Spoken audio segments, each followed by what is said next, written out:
Hello and welcome to this edition of International Relations with Professor Pushpesh Pant.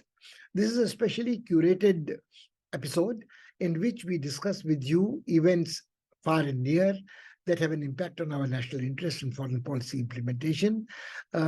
There are individuals, there are issues, there are events happening on different continents, there are changing power equations, and we curate all this very carefully, keeping in mind the needs of the aspirants of the UPSC examinations. What we try to do is to provide the historical background, look a little ahead in the future, and try to link one event with the other, not necessarily only in this program, but in our conversations, our dialogues in recent past. We may have taken up issues which are being followed up in this edition, or there may be a connection of something which was supplementary, which we are adding here. What we want to do with you this time is three very interesting things. There are elections taking place in Turkey, and Turkey is not one of the superpowers. Turkey is not one of the major powers, but Turkey occupies a very sensitive space in geopolitical map. And it is at the trijunctions of Europe, Africa, and Asia. It is an Islamic nation, modern part of the Western world. It has a historic connection with India from the days of Turko-Afghan Sultanate. The language has been known to Indians.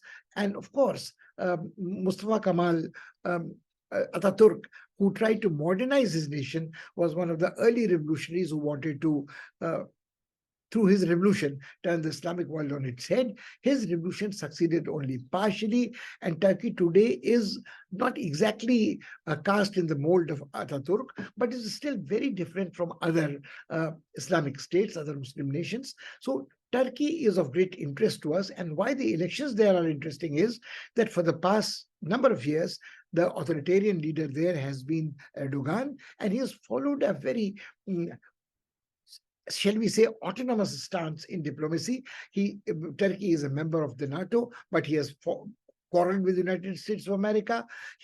Turkey wants to be an aspirant candidate member in the European Union, has been denied the place because of human rights violations and its policies, which are insensitive towards minorities like Kurds. But that apart, the elections are important because in the middle of the elections, Erdogan was taken ill and had to take himself off the campaigning. So there was a speculation. He is pretty old. What is going to happen to Turkey after Erdogan? And Turkey has played a very interesting role because of its geopolitical situation in the war in Ukraine. So I think all this makes the election in Turkey very interesting for us. So we'll have a look at it, whether Erdogan wins the re-election, whether somebody else comes into the center stage in Turkey.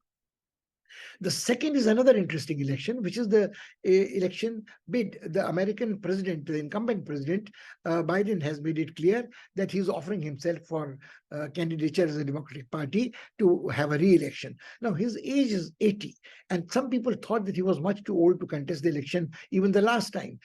Some have accused him of not being all there mentally, physically frail, forgetful.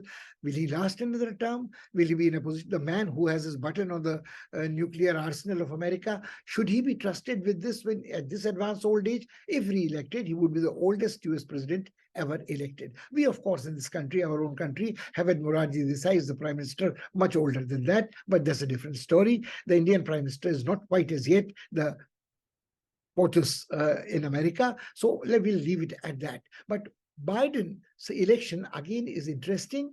What will he be contesting the elections? What would happen to his running mate Kamala Harris? What would be happening to Donald Trump after his messy court appearances about allegations of rape and trying to work up an insurrection last time and say elections have been cheated? Would he be allowed to contest, not allowed to contest? What would happen is an interesting issue. Whatever happens is of interest to the rest of the world. And the third thing is, while all this is going on, China, as usual, has been pursuing objectives of its own, has been playing very adroit moves on the diplomatic chessboard, which have hardly been noticed by most people. But we would request you to keep a sharp lookout on what China is doing elsewhere. People have been discussing China about what it is doing, the aggressive stance in the South China Sea, in the Indo-Pacific theater, and also China's proximity, which has developed post-Russian intervention in Ukraine war, what China has been trying to do in the immediate neighborhood of India, string of pearls, the Belt and Road Initiative, trying to extend its influence from Nepal to Bhutan to Bangladesh to Sri Lanka to Maldives. Of course, Pakistan has by now become almost a rentier state, but this is not where China was active.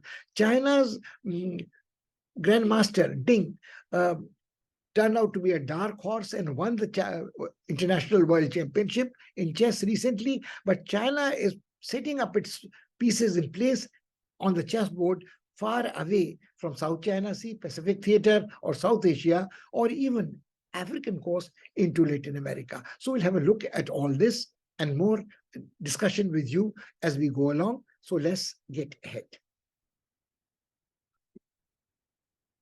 These are the three diplomatic developments which we wish to discuss with you: elections in Turkey, Biden's re-election bid, and China's diplomatic moves on the chessboard. So let's begin one by one: elections in Turkey and implications for the world. Now, what is interesting is that on May 14th, Turkey will hold what could end up its most consequential election in last decade. Huge implications not only for the country in the domestic trajectory, but its neighborhood and the impact on global balance of power. Now, it's interesting, some people might say, how does Turkey impact the global balance of power? Turkey is already a member of NATO, but a very, very independent-minded member of NATO. It has not followed the US diktats blindly. It has also paid the price of scrapping the joint production plans for F-15, and it has built up a military hardware production capacity on its own. That's what makes it more independent. Its position is such that no country can afford to neglect it. It has also been holding a veto. It was not allowed to join the European Union when it wanted because of a variety of criticisms of its authoritarian regime, human rights violations, etc. But at the same time, it has said that it would not let the Scandinavian countries, Sweden and Norway, become members of NATO. It can exercise a veto on that. Like people could blackball its entry in European Union. It has relented a little about one country, but not about the other country. So Turkey's bargaining and blackmailing about the NATO has not made Americans very happy.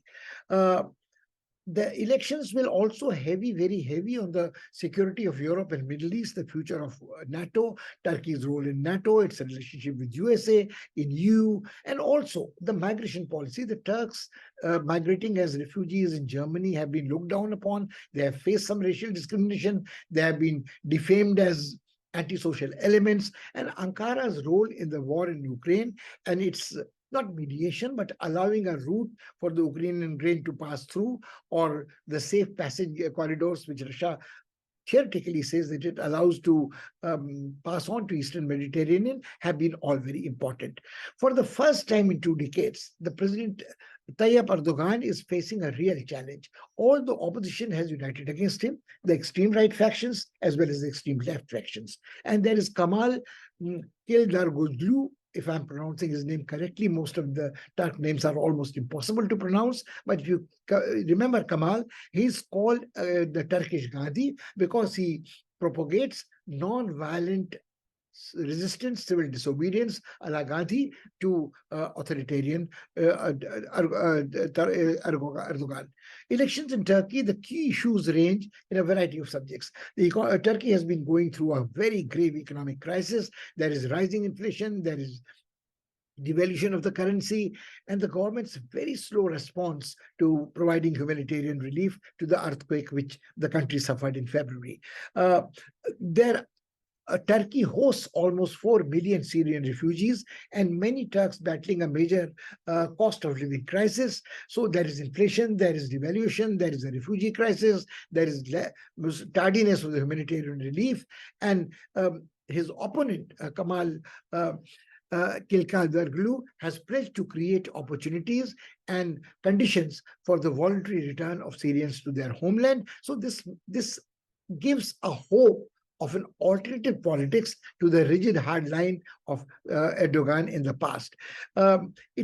People say that he has also been, the pendulum has been swinging, that at times he unfreezes his vetoes about who can join the European Union, who cannot join European Union. Will Turkey be allowed again, reconsidered as a candidate member? Will Turkey relent on the membership of the Scandinavian countries in the NATO in face of the Russian intervention in Ukraine? All these things, there has been a great ambiguity in Erdogan's regime. After initially imposing a veto, Turkey finally gave a green light to Finland's membership of NATO, but is not prepared to do so to Sweden. So what happens is that if Finland joins NATO, the front line is extended, as far as Russia is concerned, provocatively far closer to its borders. And Turkey has probably no rational argument except saying that some people who are dissenters, who are being sheltered by Sweden, should be handed over to them, the Kurd rebels and so on. But the Swedish government would say that it goes against their values to hand over political asylum seekers to the country where they might be tortured, killed, etc. So, but Erdogan has been losing ground on this issue as well, because you cannot have extension of the NATO frontiers in one case and relent very pettily in the other case. The opposition coalition of parties has these extremely interesting things that they would like to see Erdogan out. But we have noticed that wherever the extreme left and the extreme right have come together to oust a disliked autocrat, ultimately it is the extreme left which loses ground and is extreme right that comes to the fore. It happened in Egypt, and it has happened in a very different country like Macron's France. So let's see what happens. Turkey has stepped at its aggressive stance against Greece in recent months, with Erdogan threatening the ultimatums of firing a missile that could strike Athens.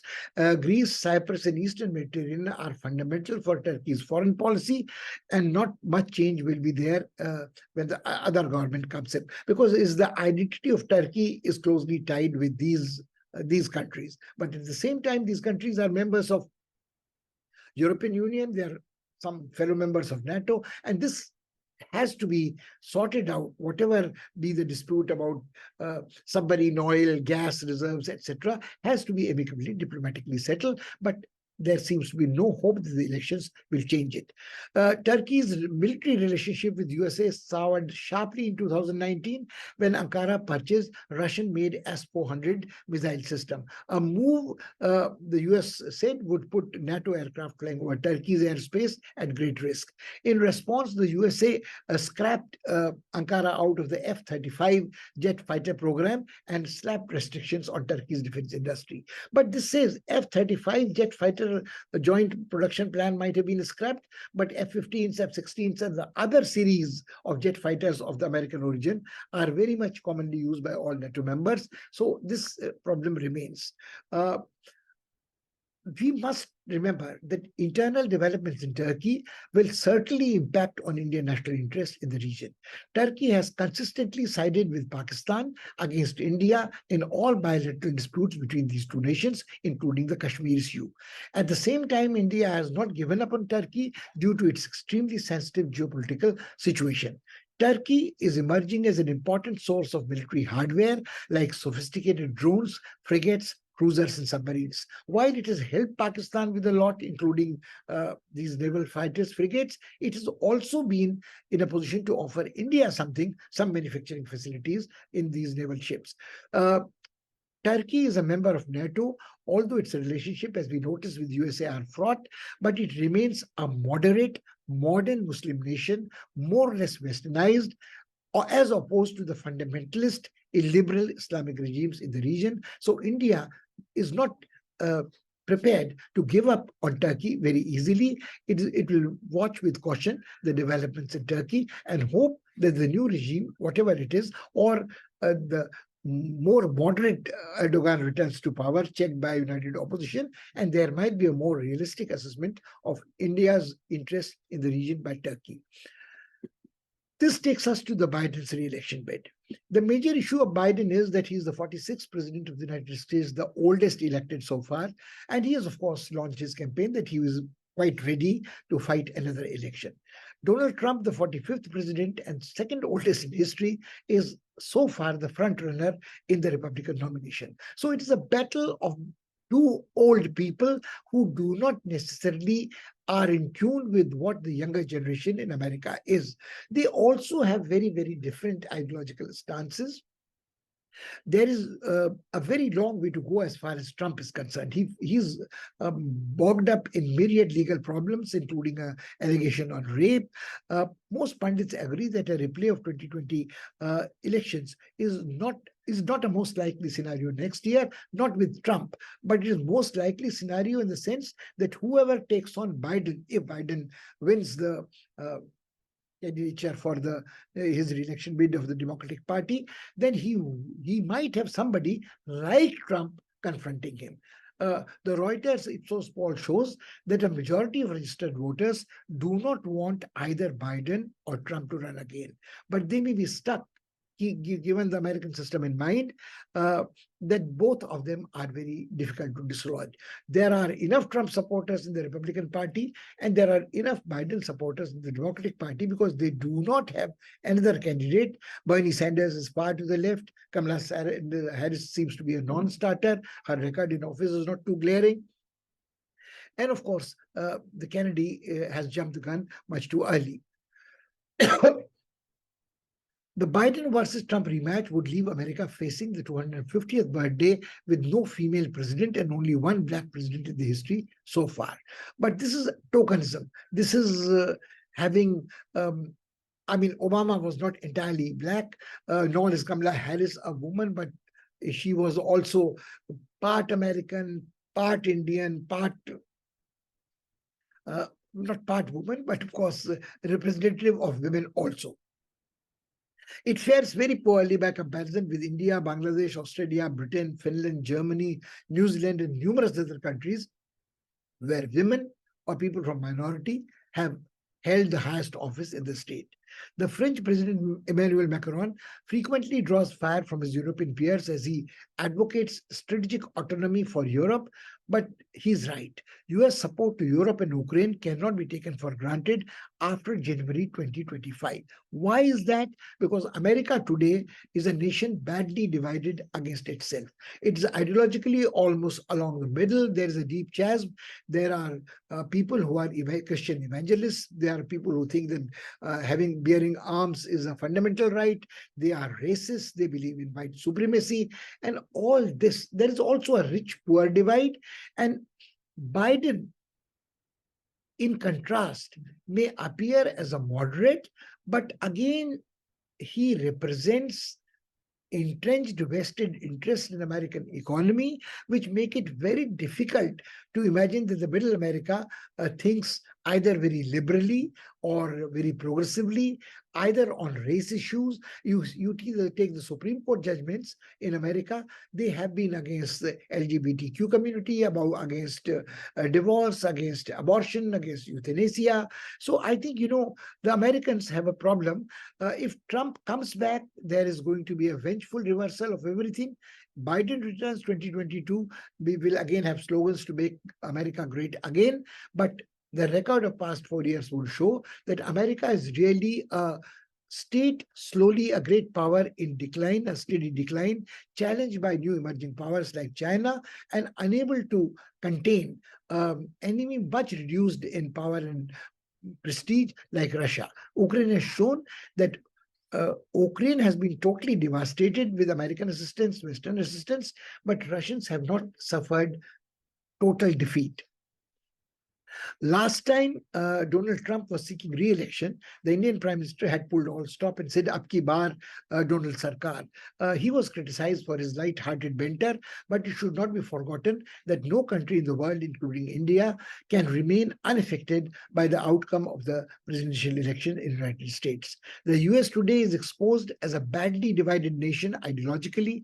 It is difficult to predict that if the new president, Democratic or Republican, would follow isolationist protectionist or interventionist policies in international relations. They think that the American economy is on the upswing, but this upswing depends on too many imponderables. It depends on which country besides China and Taiwan has the predominance in chip manufacturing, the supply chain interruptions which took place during COVID and due to the trade war with China, how this will impact on America. What significance will the American president, new president, whoever is, attaches to India in the emerging world order? What significance will be attached to South Asia? Chances are whoever is the American president, the American establishment, Defense and State Department would keep favoring Pakistan over India and attach a greater importance in the strategic map to the AFPAC hyphenation than to India and South Asia. But let's see what happens. India has been trying to get closer to America. Whether this is reciprocated is well worth watching. Indian reaction is mostly related to the Indian diaspora in America and their vocal expression of their opinions pro-Indian. This takes us to finally to the Chinese diplomatic moves on the chessboard.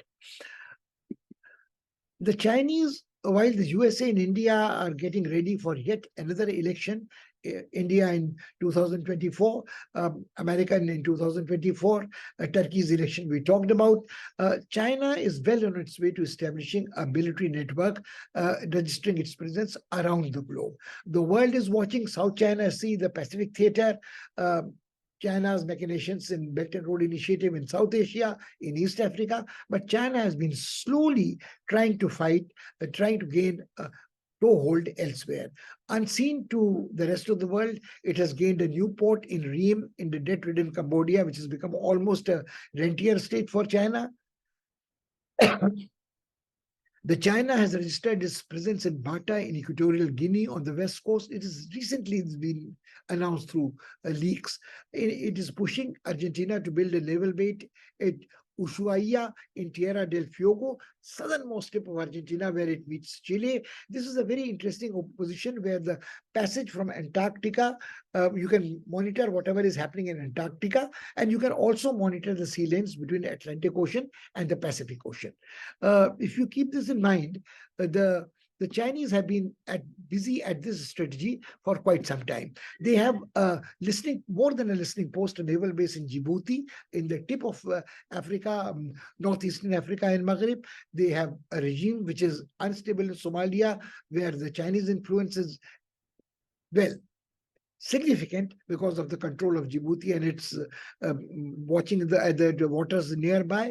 The Chinese have already left their footprint in South Africa.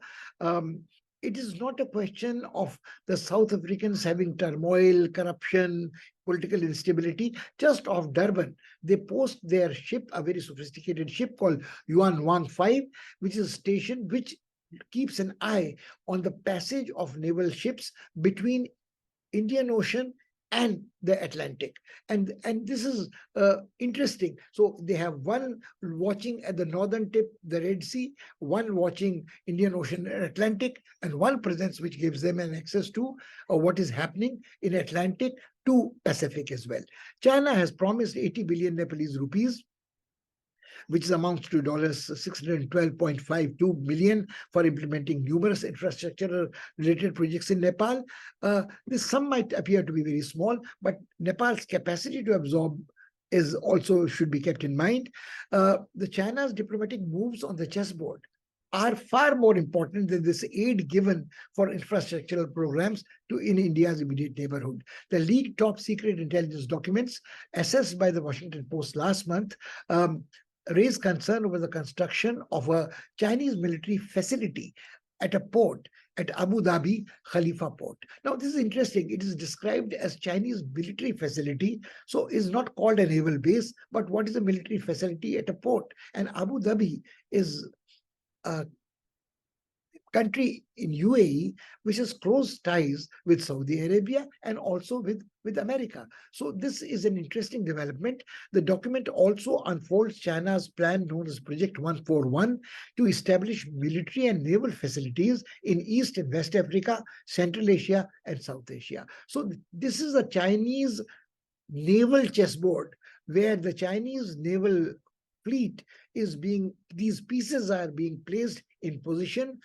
Earlier, they had a presence because of fishing in Peru. They have a presence now in, as far as they are concerned, in Argentina. They have a presence in South Africa. They have presence in Northeast Africa. They have presence in Colombo. So you see that while people have been waiting and Belt and Road Initiative, China has also been when he accused of putting everybody in a debt trap, but the Chinese have managed to extend their power and influence on the naval chessboard.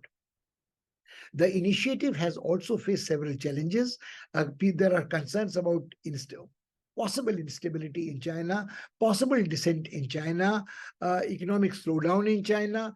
However, the initiative has continued despite these skeptical criticisms. India has been focusing on connectivity not just within the country, but even outside. The 7,200-kilometer long international north-south transport corridor connecting India and Russia is now rapidly coming to life after remaining in a slow starter for years. But let us not forget that India's pockets are not as deep as China's. And when it comes to a crunch, with China and Russia coming closer to each other together, this north-south corridor again might get back to a back burner very soon. Will India be in a position to make a determined bid to have its naval footprint as decidedly, if not all over the world, in its immediate neighborhood, remains to be seen. So we leave you with all these thoughts. Till we meet again next time, thank you and goodbye.